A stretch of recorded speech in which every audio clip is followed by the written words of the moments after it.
Hey there YouTubers, and welcome to a new video. Today we're going to play some Medal of Honor Warfighter. Now, I'm going to do a little review on it, and I'm going to tell you about my experience with the game. So far, the game is really good. It's a really big step up from the first Medal of Honor, and as many of you know, and many of you have played the game, I assume, it didn't turn out that great. It was really lacking. There was too much camping. The maps were way too small. Sniper rifles were the main weapon that everyone wanted to exploit in the game. But in Warfighter, it's a completely different atmosphere. They borrow from every type of shooter they've ever made, but they borrow mainly from Battlefield. Now, borrowing from Battlefield was a great idea for this game, as you know, everything in Battlefield was already great. There's so much that you can do in Battlefield, so I guess they wanted to take what was in Battlefield and incorporate it in Warfighter. And by doing so, they've done an amazing job with this game. This game is so much fun. I love it. Um, Currently, I've been playing mainly online. I haven't really jumped into the campaign. Maybe I'll do some campaign play later. But right now, I'm just way too into the multiplayer. The community's great. There's great people to meet online. Currently, I'm playing with a group of people. They made a clan called Feds. They're really good people to play with. The community is great. So far, there's lots of people to play online. Everyone uses their mic. Not everyone's stuck in a party. So there's a lot of communication. A lot of people are using team responsibility in this game. And by team responsibility, I mean people that stick to a job and they assist you when trying to take a place. So there's a lot of team responsibility, a lot of team communication. So it's a really great active game to get into. Now I know a lot of first-person shooters, everyone is running and gunning. That's not the case here. It's not possible to run and gun. Now, if you watch my play, well, I mean, I'm assuming you are watching the video and not just listening to me slowly, because this is supposed to complement the video. When you're watching this video, you'll notice that I'm always sticking close to someone. I'm always following them. They're either following me, they got my back, I have their back. That's great team responsibility. That's great. That shows a lot of teamwork. They've incorporated a lot of teamwork into this.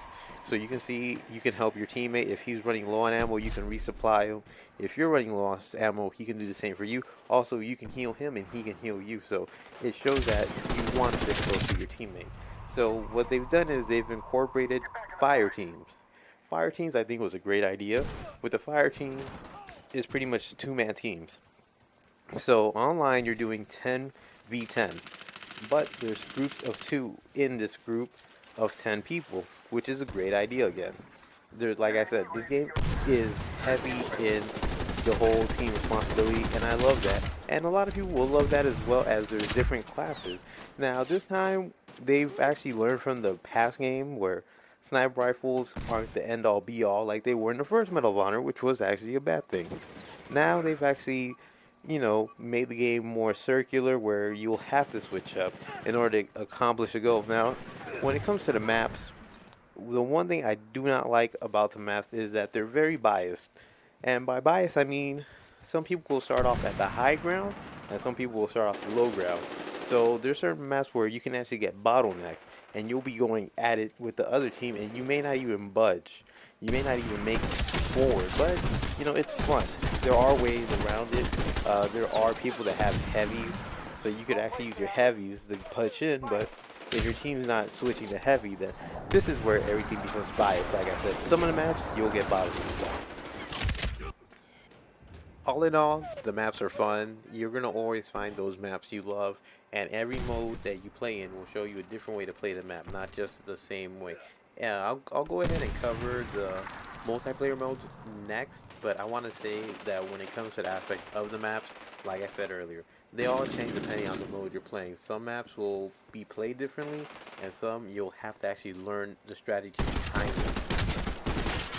Now, when it comes to game modes, this game does have plenty of game modes that will suit many people, and it'll suit those that are new to the series, or those that like the game styles found within Battlefield. Now, you do have all team deathmatch, which is just, of course, team deathmatch. You have sector control, which is where you capture areas on the map within a time limit.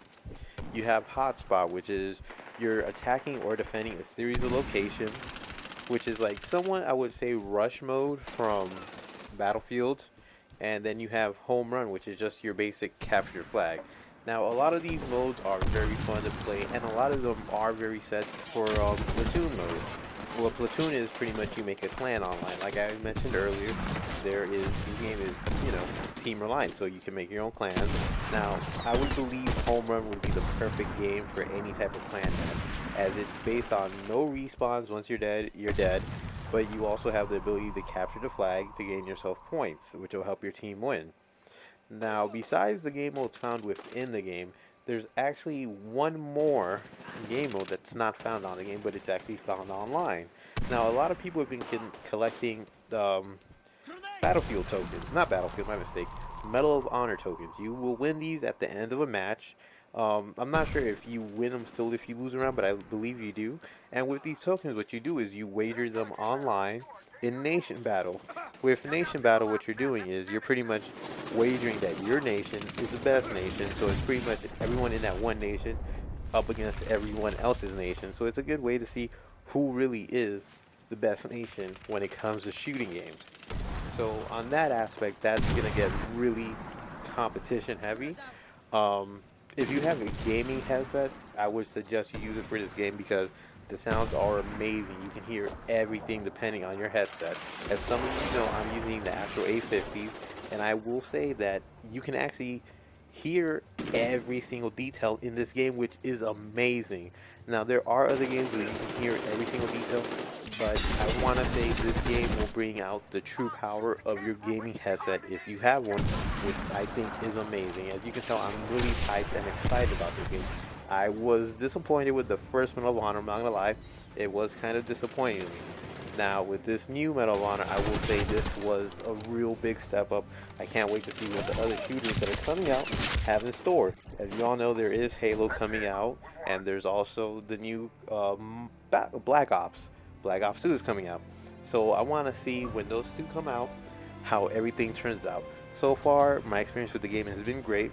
I haven't been able to put it down, so I've been playing this entire time. Um, I leave my gamer tag below because I am playing on Xbox. So if anyone wants to join me, feel free to join me. Just send me an invite, send me a message saying, "Hey, can we play?" And I'll get back to you if I'm not already in a room. Now, this will be the end of the video. I hope you guys enjoy it. Subscribe, like, and remember, help this page grow. And thank you guys for watching. This is Wellcakes signing out.